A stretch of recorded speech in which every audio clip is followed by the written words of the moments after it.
అభినందనలు తెలియజేస్తున్నా. శుభాకాంక్షలు అధ్యక్ష. సినిమా రంగంలో ఇక్కడే మా మిత్రుడు పవన్ కళ్యాణ్ గారు ఉన్నారు. త్రిపుల్ ఆర్ ఎంత సంచలనం సృష్టించిందో నేటి రాజకీయాల్లో మీ చరిత్ర కూడా అంత సంచలనాన్ని సృష్టించిన దిశ. త్రిపుల్ ఆర్ సినిమాలో నాటు నాటు పాట ఎంత పాపులర్ అయిందో ఈ త్రిపుల్ ఆర్ రచ్చబండ కూడా అదే మరి పాపులర్ అయింది. దానికి ఒక చరిత్ర ఉంది. అలాంటి ఒక్కొక్కసారి జీవితంలో కొన్ని సమస్యలు వస్తాయి. ఆ సమస్యల్ని ధైర్యంగా ఎదుర్కోవడం చాలా ముఖ్యం. తిరిగి ఆ కుర్చీలో కూర్చుంటే నిండుగా కనపడుస్తున్నారు. అందరూ కూడా ఆఫ్గా కొత్త కనపడుస్తారు, కానీ మీరైతే ఆ కుర్చీకి ఒక నిండుత్వాన్ని ఇచ్చారు. పంచకట్టు కూడా తెలుగు బిడ్డ పంచకట్టుతో వచ్చారు. చాలా సంతోషం. మిమ్మల్ని చూసినప్పుడు, ముఖ్యంగా ఈ కొత్త బాధ్యతలో మిమ్మల్ని చూసినప్పుడు చాలా సంతోషం కలుగుతూ ఉంది. మీరు తప్పకుండా మంచిగా రాణించాలని మనస్ఫూర్తిగా ఆకాంక్షిస్తున్నా. ఇక్కడ ఉండే మెంబర్స్కి అందరికి కూడా ఒకసారి ఆలోచిస్తే వారి ప్రస్తావన కూడా మే 14, 1962 విజయవాడలోని కనుమూరు వెంకట సత్య సూర్యనారాయణరాజు గారు, అన్నపూర్ణమ్మ దంపతులకు జన్మించారు. ఆయన ఒక పారిశ్రామికవేత్తగా, రాజకీయవేత్తగా గుర్తింపు తెచ్చుకున్నారు. రఘురామకృష్ణరాజు గారు విశాఖపట్నంలోని ఆంధ్ర విశ్వవిద్యాలయంలో పోస్ట్ గ్రాడ్యుయేషన్ చేశారు. డిస్టింక్షన్లో పాస్ అయ్యారు.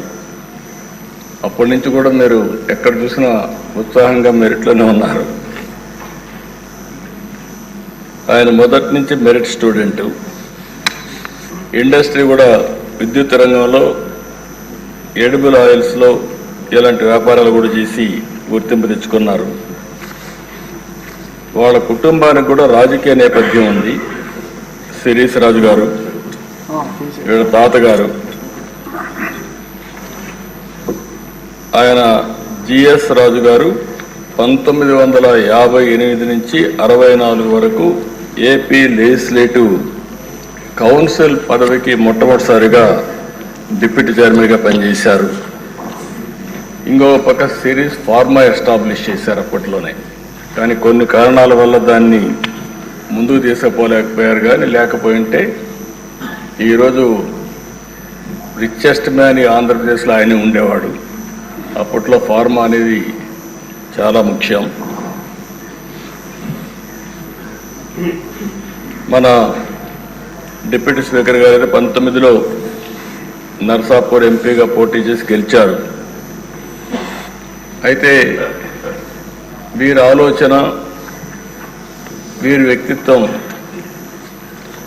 మామూలుగా ఉండేవాళ్ళకి అడ్జస్ట్ కాలేరు. ఏదున్నా సరే ఫ్రాంక్గా మాట్లాడతాడు. మనసులో కల్మషం ఉండదు. ముందు వెనుక చూడకుండా మాట్లాడుతూ ఉంటారు. ఎందుకంటే ఓసారి ఫ్రాంక్గా ఉండేటప్పుడు కొన్ని సమస్యలు కూడా వస్తాయి. అయితే నేను చాలా రోజుల నుంచి వాటిని దగ్గరగా చూస్తున్నా. ఎక్కడన్నా తప్పులున్నప్పుడు కానీ, ఎక్కడన్నా ఇది ఉన్నప్పుడు కానీ, చెప్పాలనుకున్నప్పుడు కానీ కొండ బద్దలు కొట్టి చెప్పడం వారి మనస్తత్వం. ఓసారి అలాంటి మనస్తత్వమే కొన్ని ఇబ్బందులకు గురి చేస్తుంది. అలాంటి ఇబ్బందుల్లోనే వారు ఎంత టార్చర్ అనుభవించారో ఒక ఉదాహరణ మాత్రం. ఆయన మీరు చూస్తే పోయిన గవర్నమెంట్ ఎప్పుడైనా సరే ప్రభుత్వాలు ఒక సంస్కరణ చేయడం, ఒక అభివృద్ధి చేయడం, లేకపోతే సంక్షేమ కార్యక్రమాలు చేయడం వల్ల ఎక్కడికక్కడ ఒక పాపులారిటీ వస్తుంది. కానీ పోయిన ప్రభుత్వం ఒక టెర్రరిజం, గవర్నమెంటే ఒక టెర్రరిజాన్ని స్పాన్సర్ చేయడం అనేది చాలా ఇక్కడ జరగదు. ఏ కొద్ది ఉదాహరణలు మాత్రం మనకు ఉంటాయి. అలాంటి చూసినప్పుడు సొంత ఎంపీ విభేదించినప్పుడు, డిఫర్ అయినప్పుడు కావాలంటే మనం దూరంగా ఉంటాం, అది వేరే విషయం. కానీ ఏ విధంగా ఆయన పైన కక్షగట్టి పనిచేశారో, ఏ విధంగా కుట్రబన్నారో మనం ఒక్కసారి గుర్తుపెట్టుకోవాల్సిన అవసరం ఉంది. ముందు బెదిరించారు, భయపెట్టాలని చూశారు, కానీ ఏమాత్రం తగ్గలేదు. ఈయన నమ్ముకున్న సిద్ధాంతం ప్రకారం ముందుకు పోయి మాట్లాడే పరిస్థితికి వచ్చారు. అయితే మనం అందరం కూడా చూస్తే అలాంటి సందర్భంలో ఏకపక్షంగా తన సొంత ఎంపీ మీద రాజద్రోహం కేసు నమోదు చేసి, లేని కేసును నమోదు చేసి, ఆయన ఏమి కుట్రలు చేయలేదు, రాజద్రోహం చేయలేదు, లేకపోతే ఏదో పెద్ద ఇచ్చేసిన సందర్భం లేవు. మనందరూ కూడా తెలుసు. రాజద్రోహం కేసు నమోదు చేసి 2021 మే 14వ తేదీన, మే 14వ తారీఖున ఆయన పుట్టినరోజు. ఆ పుట్టినరోజు ఆయన అరెస్ట్ చేసి పైశాచిక ఆనందం పొందాలనే ఉద్దేశంతో ఆయన అరెస్ట్ చేశారు. ఆ రోజు మీరు చూస్తే ఒక ఎంపీ పోలీస్ కస్టడీలో టార్చర్ చేయడం దేశంలోనే ఒక పెద్ద సంచలనమైంది. సిఐడి సీనియర్ అధికారులు, ఐపీఎస్ అధికారులు పోలీస్ కస్టడీలో ఒక ఎంపీని ఇలా హింసించిన సంఘటన భారతదేశ చరిత్రలో, నేను కూడా రాజకీయాల్లో 40 సంవత్సరాల నుంచి ఉన్నా, చాలా సంఘటనలు చూశాను. ఇదే మొదటి సంఘటన, ఇదే ఆఖరి సంఘటన నా అభిప్రాయం. నేను ఎప్పుడు చూడలేదు ఇలాంటి సంఘటన, ఎప్పుడు వినలేదు. ఆ రోజు మీరు చూస్తే 2021 మే 14వ తేదీన రఘురామరాజు గారి పైన సమోటోగా కేసు పెట్టారు. ప్రభుత్వాన్ని కూలదోయడంలో భాగంగా కుట్ర చేశారని రాజద్రోహం కేసు పెట్టారు. TV5 ABNతో కలిసి కుట్ర చేశారని ఆరోపించారు. 9 గంటలకు కంప్లైంట్ పెట్టారు. 10 గంటలకు FIR నమోదు చేశారు. మధ్యాహ్నం 2 గంటలకు హైదరాబాద్లో ఇంట్లో ఉంటూ వచ్చి అరెస్ట్ చేశారు. అంటే మీరు గుర్తుపెట్టుకోవాల్సింది, 9 గంటలకు కంప్లైంట్ ఇస్తారు, 10 గంటలకు FIR రిజిస్టర్ చేస్తారు. ఆంధ్ర పోలీసులు హైదరాబాద్కు వచ్చి 2 గంటలకు అరెస్ట్ చేసి అక్కడి నుంచి ఈయన తీసుకొస్తారు. ఆ రోజు శుక్రవారం నేరుగా, మళ్ళా దీనికి శుక్రవారానికి కూడా ఒక సిగ్నిఫికెన్స్ ఉంది. శుక్రవారం అయితే ప్రొప్లేన వచ్చి ఎక్కడికక్కడ కూల్చివేతలు చేస్తారు. శుక్రవారం కానీ అరెస్ట్ చేస్తే కోర్టు ఉండదు కాబట్టి జైల్లో పెట్టొచ్చని ప్రయత్నం చేస్తూ కరెక్ట్గా అదే శుక్రవారం ఎంపిక చేసుకొని ఇక్కడికి తీసుకొచ్చారు. ఇక్కడ చూస్తే గుంటూరు సిఐడి ఆఫీస్ వారు కొన్ని విషయాలు చెప్పారు. తర్వాత బయట వచ్చినాక నేను ఆ రోజు ఒక పార్టీ అధ్యక్షుడిగా రాష్ట్రంలో ఎవరిని అరెస్ట్ చేసినా, పార్టీతో సంబంధం లేకపోయినా, రాజకీయాల్లో సంబంధం లేకపోయినా, వాళ్ళు ఎవరిని అరెస్ట్ చేసినప్పుడు సోషల్ యాక్టివిస్టులు అరెస్ట్ చేస్తే కూడా మళ్ళా వాళ్ళని పైకి తీసుకురావడానికి ప్రయత్నం చేసేవాడిని. ఆ పరిస్థితిలోని ఈయన కేసు కూడా నేను నేరుగా పర్యవేక్షిస్తూ ఎప్పటికప్పుడు పార్టీలో మేము మాట్లాడుకుంటూ వస్తున్నాం. ఆ రోజంతా కూడా ఆయన అరెస్ట్ చేసినప్పుడు నుంచి తీసుకువచ్చే దారిలో కానీ ఏమేం జరుగుతుందో ఎప్పటికప్పుడు మానిటర్ చేస్తున్నాం. అదే రోజు రాత్రి 5 ముసుగులో వచ్చి ఎంపీ పైన విపరీతంగా, అంటే పోలీస్ కస్టడీలో ఉండేటప్పుడు పోలీసులు వాళ్ళ దగ్గర పెట్టుకున్న రాత్రిలో ఈయన పైన దాడి చేయడం అనేది, పోలీసులు ఇలాంటి తప్పుడు పనులు చేయడంలో ఏ విధంగా మనసు వచ్చిందో నాకైతే అర్థం కాలేదు. కాళ్ళు కట్టేసి టిపికల్గా లాఠీలు రబ్బర్ బెల్ట్తో 5 దఫాలుగా, అంటే ఆ రబ్బర్ బెల్ట్ కూడా ఆయన చెప్పినట్టు ఆ రోజు నేను విన్నాను. అప్పుడే బైపాస్ కూడా చేశారు. అరికాళ్ల పైన, ఆ కాళ్ల పైన కొడితే అది ఐడెంటిఫై చేయలేదు. ఈవెన్ డాక్టర్స్ ఇది చేసినా కూడా ఐడెంటిఫై చేయలేరనే ఉద్దేశంతో విపరీతంగా కొట్టి రాత్రంతా కూడా ఇది చేశారు. అప్పటికే హార్ట్ సర్జరీ అయింది. గుండె మామూలుగా సర్జరీ అయినప్పుడు కొంచెం ఇబ్బందులు కూడా ఉంటాయి. అలాంటిది మంచం మీద ఎక్కి రొమ్ముల పైన కూడా ఎక్కి విపరీతంగా కొట్టి తీవ్రంగా హింసించారు. వాళ్ళు హింసించిన విధానం మీరు చూస్తే ఎక్కడికక్కడ మంచం కోళ్ళు కూడా కింద నుండే కాళ్ళు కూడా ఇరిగిపోయే పరిస్థితికి వచ్చాయి. మామూలుగా అక్కడ సిఆర్పిఎఫ్ సెక్యూరిటీ ఉంటుంది. అలాంటి సిఆర్పిఎఫ్ సెక్యూరిటీ లేకుండా పంపించేశారు. రాత్రంతా తీవ్రంగా హింసించారు. తీవ్రమైన బూతులు తిట్టారు. రచ్చబండ పెట్టి ముఖ్యమంత్రి బెయిల్ రద్దు చేయమంటావంటూ కొడుతూ తీవ్రంగా క్షోభకు గురి చేశారు. ఒక సర్కిల్ ఇన్స్పెక్టర్, హెడ్ కానిస్టేబుల్ కాపలా ఉంటారు.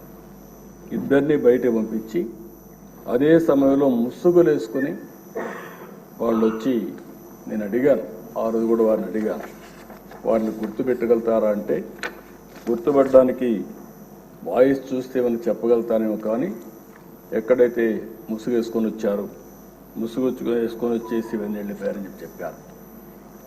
ఆ రోజు రాత్రంతా కూడా మేము కూడా జాగారం చేసే పరిస్థితికి వచ్చాం. మొదటి రోజు సాయంత్రం వరకు ఉదయం తీసుకురాలేదు, కోర్టులో ప్రొడ్యూస్ చేయలేదు. ఎందుకు ప్రొడ్యూస్ చేయలేదని మేము వాకప్ చేస్తామంటే ఇప్పుడు వస్తారు అప్పుడు వస్తారని చెప్పి కాలయాపన చేశారు. సాయంత్రం వరకు డిలే చేశారు. అంటే రాత్రంతా హింసించారు కాబట్టి ఆ దెబ్బలు కొంచెం నొప్పులు తగ్గిన తర్వాత ఐడెంటిఫై చేయకుండా ఈ నడవను కూడా నడవలేని పరిస్థితిలో ఉంటే కొంత సమయం ఇస్తే నడుస్తాడనే ఉద్దేశంతో ఆ రోజు 5 గంటలకు గుంటూరు కోర్టులో హాజరుపరిచారు. అప్పటికే మేము చూస్తున్నాం, టీవీలో వస్తూ ఉంటే అవి కూడా వాచ్ చేస్తున్నాం. మనిషి కుంటుకుంటూ నడుస్తున్నాడు, అంటే ఏదో జరిగింది అనేది వాచ్ చేసుకుంటూ ఉన్నాం. అక్కడి నుంచి ఎప్పటికప్పుడు మేము ఏం చేయాలనో లాయర్స్తో ఎవరితో మాట్లాడుకుంటూ వచ్చాం. మళ్ళీ వాళ్ళు వచ్చి చెప్పింది, వారే వచ్చి చెప్పింది, కస్టడీలో కొట్టిన విషయం కోర్టులో చెప్తే ఈ రాత్రికి మళ్ళీ మా కస్టడీకి వస్తావు, అక్కడ చంపేస్తామని బెదిరించారు. ఈ విషయాన్ని చూసినప్పుడు ఈ రాష్ట్రంలో కూడా ఇవన్నీ జరుగుతాయా అనే ఆశ్చర్యం కలుగుతుంది. అయితే మేజిస్ట్రేట్ దగ్గరికి వచ్చిన తర్వాత ధైర్యం చేశాడు, ఆ కాళ్ళు చూపించాడు. ఆ కాళ్ళు అవన్నీ కొట్టినట్టు చూపిస్తే అప్పుడు ఆ మేజిస్ట్రేటు నేరుగా ఇతన్ని ప్రభుత్వ ప్రైవేట్ 2 హాస్పిటల్కి పంపించండి, ఎగ్జామిన్ చేయించండి, ఎగ్జామిన్ చెప్పి చేసిన తర్వాత సర్టిఫికెట్స్ ఇవ్వమని చెప్పి పంపిస్తే వాస్తవాలు తెలుస్తాయనే ఉద్దేశంతో ఆయన్ని ప్రభుత్వ ఆసుపత్రికి మాత్రం తీసుకుపోయి ప్రైవేట్ హాస్పిటల్కి తీసుకుపోకుండా అక్కడ కూడా రిపోర్ట్ని తారుమారు చేపించి బెదిరించి ఆయన రిపోర్ట్ తెప్పించారు. ఆ రిపోర్ట్ వస్తానే 16వ తారీఖున జైలుకు పంపించారు. ఇదే సమయంలో సమాంతరంగా హైకోర్టులో కూడా ఈ కేసు జరుగుతూ ఉంది. అంటే మేజిస్ట్రేట్ కోర్టులో కేసు ఉంది, హైకోర్టులో కేసు ఉంది. హైకోర్టులో కూడా ఏమాత్రం కూడా కోఆపరేట్ చేయకుండా వీళ్ళు ఇచ్చేస్తే మధ్యాహ్నం 12 గంటలకి కోర్టు సమావేశమైంది.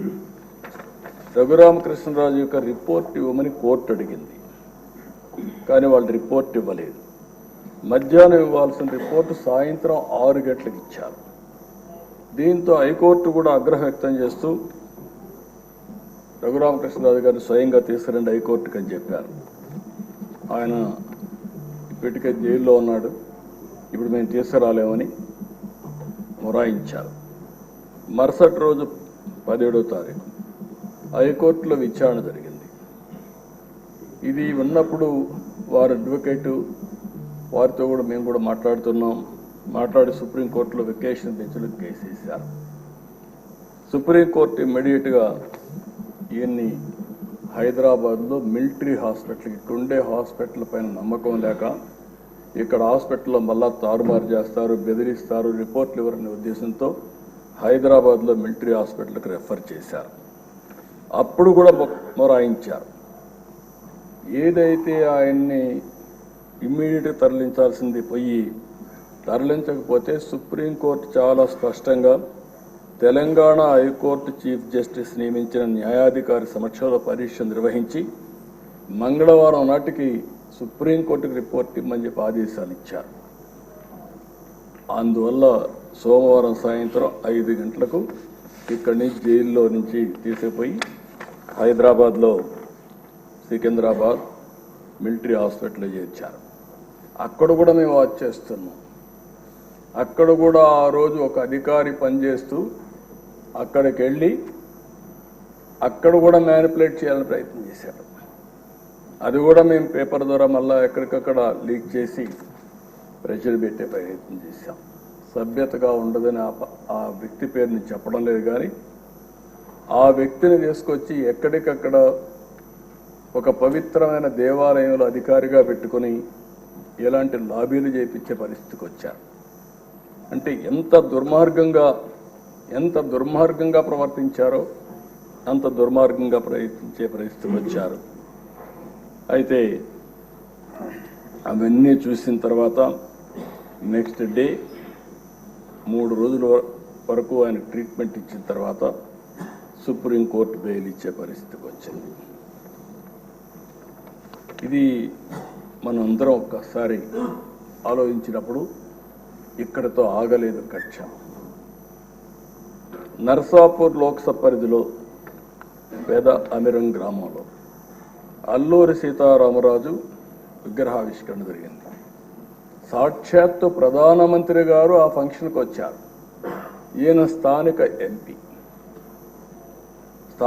ఎంపీగా ఉండి ఈయన ఇంటికి కూడా పక్కనే 500 మీటర్లు ఉంటుంది విగ్రహావిష్కరణ. అందుకని ఈయన కూడా వెళ్ళాలని చెప్పి ప్రయత్నం చేసి హైదరాబాద్ నుంచి రావడానికి ప్రయత్నం చేశాడు. కానీ ప్రయత్నం చేసి పర్లేదు వెళ్ళాలి అనే ఉద్దేశంతో నర్సాపూర్ ఎక్స్ప్రెస్లో టికెట్లు కూడా రిజర్వ్ చేసుకున్నాడు. బేగంపేటకు వచ్చిన తర్వాత దిగేశాడు. దిగి మళ్ళీ అందరికి మెసేజ్ ఇచ్చారు, మాకు కూడా మెసేజ్ వచ్చింది, నేను వెళ్ళడం లేదు, నేను వెళితే ఏదైతే సత్తెనపల్లి ఆ ప్రాంతం పిడుగురాళ్ళ సత్తెనపల్లిలో వాళ్ళు ఒక ప్లాన్ చేశారని తెలిసింది, అవసరమైతే భోగిని తగలబెట్టి చంపేయాలని చెప్పి ఆ వార్త తెలిసింది కాబట్టి నేను దిగేశాను, నేను పోవడం లేదని చెప్పి దిగేసి వచ్చే పరిస్థితికి వచ్చాడు. అంటే ఇవన్నీ చూస్తే ఇవి సాధ్యమా, ఇవి జరుగుతాయా అనిపిస్తుంది. కానీ వీరి విషయంలో ఇవన్నీ జరిగాయి. 5 సంవత్సరాలు ఎంపీగా ఎన్నికైన తర్వాత నియోజకవర్గానికి రాలేకపోతే కడాను రచ్చబండ పెట్టి ప్రజలకు జరిగిన విషయాలు జరిగినట్టు చెప్పి ప్రజల ఆదరణ పొందిన వ్యక్తి ఈ రఘురామకృష్ణ. అందుకే త్రిబుల్-ఆర్ సినిమా ఎంత సంచలనమో ఈయన జీవితం కూడా అంతే సంచలనం. ఇంకొక విషయం కూడా మనం గుర్తుపెట్టుకోవాలి. మామూలు వ్యక్తి అయితే ఆ ధైర్యంగా ముందుకు వచ్చేవాడు కాదు. ఒక్కసారి నేను ఎన్నోసార్లు చెప్పాను, కొంతమంది నేరస్తులు నాకు ఇది చూసినప్పుడు ఒకటి గుర్తొస్తుంది. ఇలాంటి చూసినప్పుడు ఇంకా చాలా జరుగుతున్నాయి. అవి చూసినప్పుడు నాకు ఎప్పుడు కూడా దేశంలో ఎక్కడన్నా జరిగిందా అని నేను అధ్యయనం చేశాను. ఇక్కడుండే శాసనసభ్యులు 5 కోట్ల ప్రజలు కూడా అర్థం చేసుకోవాల్సిన అవసరం ఉంది.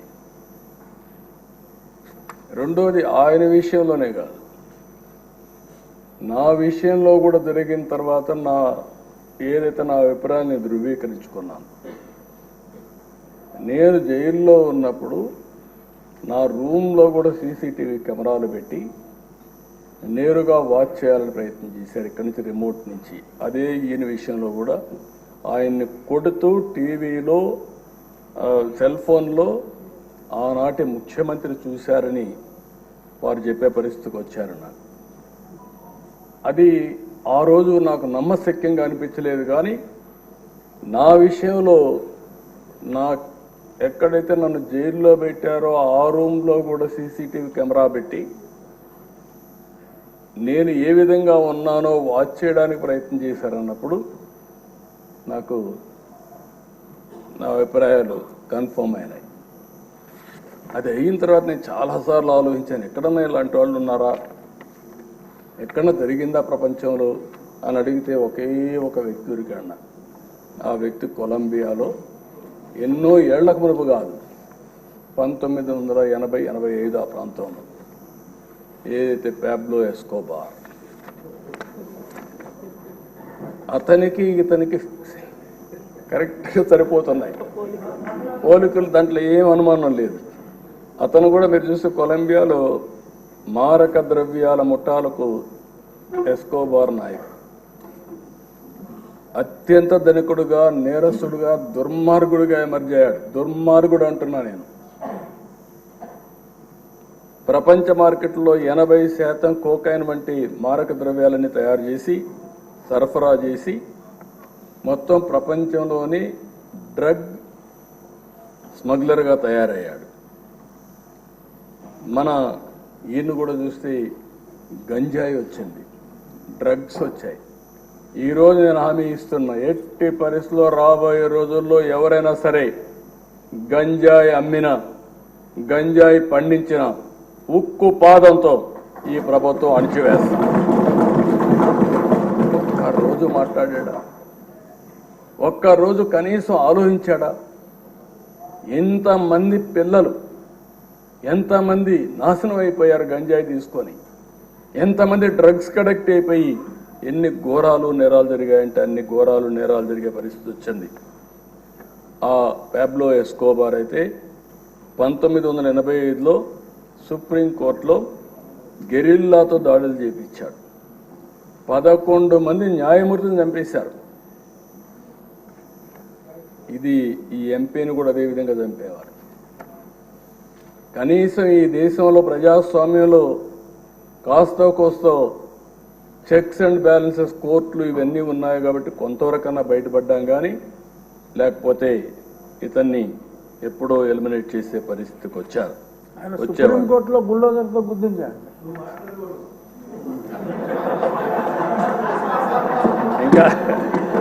ఇంకా అలవాటు కాలేదు.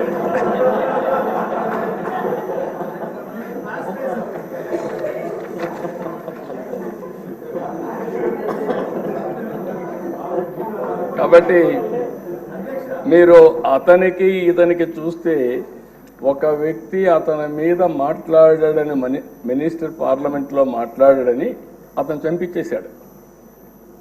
ఇక్కడ అదే సంఘటనలు జరుగుతున్నాయి. ఎవరైనా సరే మాట్లాడితే, ఎదురు తిరిగితే, లేకుంటే ప్రజాస్వామ్యంలో ఇది తప్పు అని చెప్పితే ఇంకా వాళ్ళ మీద పడిపోయే పరిస్థితి. శాసిస్తున్నాడు, ఎవ్వరూ మాట్లాడడానికి వీలు లేదని శాసించే పరిస్థితికి వచ్చారు. అలాంటి పరిస్థితిలో ఎదురొడ్డి ఇంకా ఎమోషన్ ఉంది, ఇన్ కోర్స్ ఆఫ్ టైం తగ్గించుకుంటారు. కానీ మళ్ళీ ఈరోజు ఒక పోరాటం చేసి, పోరాట యోధుడిగా గెలిచి ఆ కుర్చీలో కూర్చున్న మిమ్మల్ని మరొక్కసారి మనస్ఫూర్తిగా అభినందిస్తున్నాను. ఒక వ్యక్తి చట్టసభకు రావడం అంటే ఎంతో గొప్ప అవకాశం. ప్రజలుగా చట్టసభలకు వెళ్ళిన వారు ప్రజా సమస్యలపైన పోరాడవలసిన అవసరం ఉంది. గడచిన 5 సంవత్సరాలుగా చూశాం, ఇదే కుర్చీలో అంత మునుపు 14 సంవత్సరాలు కూర్చున్నా అదే అపోజిషన్ కుర్చీలో కూర్చున్నాను. ఆ రోజులు ఇప్పుడు కూడా గుర్తొస్తాయి. ఒక్కరోజు కూడా అసెంబ్లీ సుజావుగా జరగడం కానీ, బూతులు లేకుండా అసెంబ్లీ జరిపిన సంఘటనలు లేవు. సరే, అందరి మాదిరిగా నాకు కూడా అవమానాలు జరిగాయి. అవన్నీ నేను ఇప్పుడు పోవడం లేదు. కానీ ఆ రోజు కూడా ఒక మాట చెప్పాను, ఇది గౌరవ సభ కాబట్టి ఈ సభలో నేను ఉండలేను. మళ్ళీ ప్రజాక్షేత్రంలో గెలిచి గౌరవ సభగా చేసిన తర్వాతనే ఆ సభలో అడుగు పెడతానని వచ్చాను. ఈరోజు అందరం కూడా దీన్ని గౌరవ సభగా చేయడం కోసం ప్రజాప్రతినిధులుగా మనందరం ఈ సభ ఔన్నత్యాన్ని, గౌరవాన్ని కాపాడవలసిన బాధ్యత మనందరిపైన ఉంది. ఇక్కడుండే నిన్నటి వరకు మీరు ఏది మాట్లాడిన చలామణి అయింది, కానీ ఇప్పటి నుంచి ఆ కుర్చీలో కూర్చున్న తర్వాత ఆ కుర్చీ గౌరవాన్ని కాపాడుతూ మీ గౌరవాన్ని పెంచే విధంగా మీరు ముందుకు పోవాల్సిన అవసరం ఉందని చెప్పి కూడా డిప్యూటీ స్పీకర్గా వారిని కోరుతున్నా.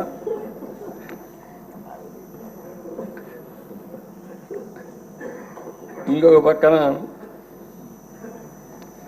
ఎప్పుడు కూడా మనందరం ఒకటి గుర్తుపెట్టుకోవాలి, ఇక్కడుండే వాళ్ళందరం చాలామంది బాధితులు ఉన్నాం. ఇంత మునుపు స్పీకర్ గారు ఉన్నారు.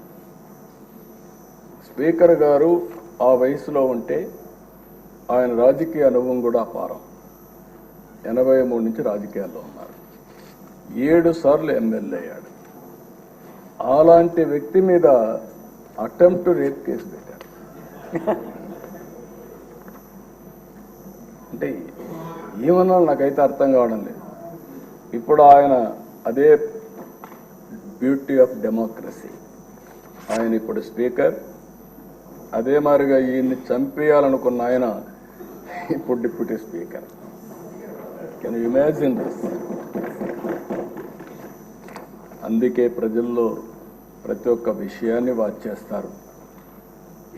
ప్రతి ఒక్క విషయాన్ని వాచ్ చేసి ఎప్పటికప్పుడు ఒక్కొక్కసారి బయట రాలేరేమో కానీ అవకాశం వచ్చినప్పుడు మాత్రం సరైన నిర్ణయం తీసుకుంటారని చెప్పి కూడా నేను మీకు తెలియజేస్తూ, అహంకారంతో విర్రవీగిన వారికి కాల్చి వాత పెడతారంటారు చూడండి, అదే సరిగా జరిగింది. ఆ రోజు మాట్లాడినప్పుడు వై నాట్ 175 అంటే వై నాట్ 175 కాదు, నీకు ఇచ్చేది 11 అని చెప్పి 11 సీట్లతో గెలిపించారు.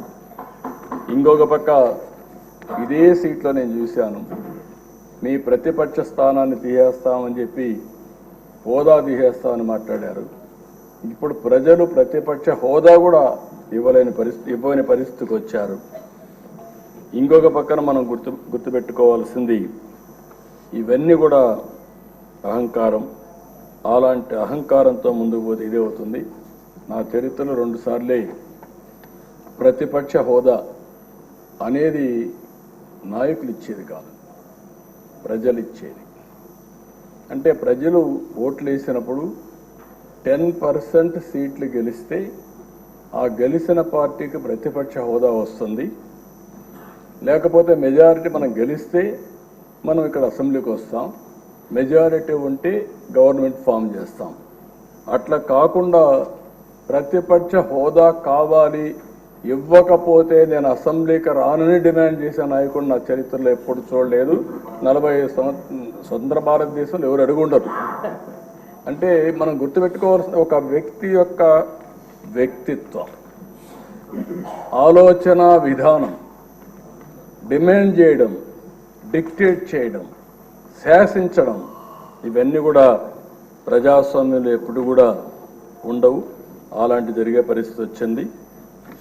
ఎప్పుడు కూడా ప్రజాస్వామ్యాన్ని మనం గౌరవించాల్సిన అవసరం ఉందని చెప్పి కూడా నేను మీకు తెలియజేస్తున్నా. అయితే ఏది ఏమైనా ప్రజలు ఒక చైతన్యంతో బాధ్యతతో ఓటేసి కూటమి ప్రభుత్వాన్ని గెలిపించారు. ఇది ప్రజా ప్రభుత్వం, ప్రజలకు జవాబుదారీగా ఉండే ప్రభుత్వం. ప్రజలు మనకిచ్చింది అధికారం, అది కూడా ఒక బాధ్యత. అందుకే తొలి రోజు నుంచి సంక్షేమం, అభివృద్ధి, సుపరిపాలన కోసం మనం నిర్ణయాలు తీసుకుంటున్నాం. 150 రోజుల్లోనే అనేక సంక్షేమ కార్యక్రమాలని, అనేక పాలసీలు తీసుకొచ్చాం. ఈరోజు రాష్ట్రంలో ఫ్రీగా నేను అనుకుంటున్నాను 5 సంవత్సరాల్లో ఇంత స్వేచ్ఛగా అసెంబ్లీ జరిగింది 1924 ఒక్కరోజు కూడా లేదు. ఇప్పుడు ఎవరైనా సరే ప్రతిపక్షం ఉన్నా ఇదే మాదిరిగా ప్రవర్తిస్తాం. అయితే సాంప్రదాయాలు లేకుంటే మనకు వచ్చినటువంటి దీని ప్రకారం రూల్స్ రెగ్యులేషన్స్ పాటిస్తే సుజావుగా అసెంబ్లీ జరిగే అవకాశం వస్తుంది. అదే మరి ఇంకొక పక్కన మనందరి బాధ్యత విధ్వంసమైన రాష్ట్రాన్ని మళ్ళీ నిలబెట్టడానికి మనం నిర్ణయాలు తీసుకోవాల్సిన అవసరం ఉంది. అలాంటి నిర్ణయాలకు ఈ సభ ఒక వేదిక. ఇంకొక పక్క ఒక పబ్లిక్ పాలసీ చరిత్రను మారుస్తుంది. ప్రజలకు మనం ఇచ్చే విధానాలన్నీ ఇక్కడనే చర్చిస్తున్నాం. అవన్నీ రూపకల్పన చేస్తున్నాం. ఆ రూపకల్పన చేసి అవి అమలు చేస్తే ఒక చరిత్రని తిరగరాసే అవకాశం ఉంటుంది. ఈ యొక్క 24, 29 శాసనసభ అలాంటి చరిత్ర తిరగరాయడానికి, స్వర్ణ ఆంధ్రప్రదేశ్ చరిత్రని ప్రారంభించడానికి ఈ సభ ఎంతో దోహదం చేస్తుంది. అలాంటి సభలో అధ్యక్షులుగా చింతకాయల అయ్యన్నపాత్రుడు గారు, డిప్యూటీ స్పీకర్గా మీరు ఉండడం మాకెంతో గౌరవం అని చెప్పి కూడా నేను మీకు తెలియజేసుకుంటున్నా. అయితే అధ్యక్ష, నాకు ఒకటి అనిపిస్తుంది, మిమ్మల్ని నాడు రాష్ట్రానికి రానియని వాళ్ళు నేడు మీ ముందు సభలోకి రాలేని, కూర్చోలేని పరిస్థితి వచ్చింది.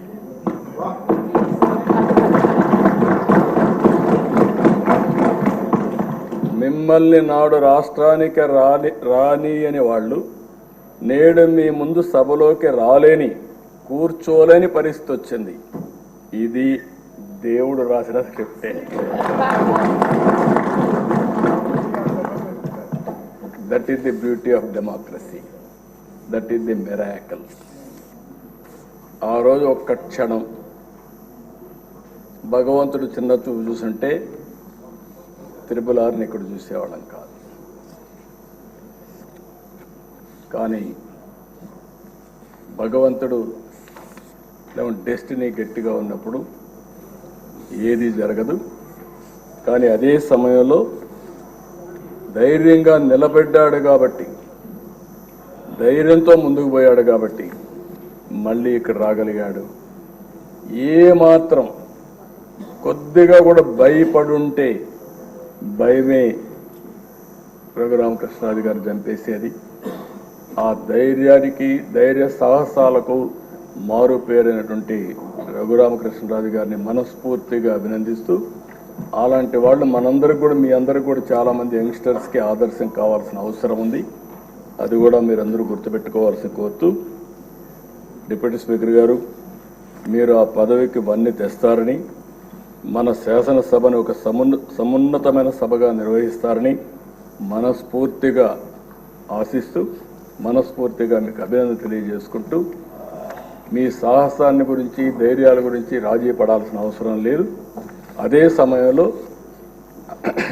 మళ్ళీ ఒక కోరుతున్నా, ఆ కుర్చీ ఔన్నత్యాన్ని పెంచే విధంగా, సభని ముందుకు తీసేపోయే విధంగా మీరు అన్ని విధాలుగా ప్రవర్తించాల్సిందిగా, ప్రయత్నం చేయాల్సిందిగా కోరుకుంటూ, భగవంతుడు ఆ శక్తిని మీకు ఇవ్వాలని మనస్ఫూర్తిగా ఆకాంక్షిస్తూ, మీ ద్వారా భవిష్యత్తులో కూడా ఈ రాష్ట్రానికి అనేక మంచి కార్యక్రమాలు జరగాలని మనస్ఫూర్తిగా ఆకాంక్షిస్తూ మీ దగ్గర సెలవు తీసుకుంటున్నాను. Thank you.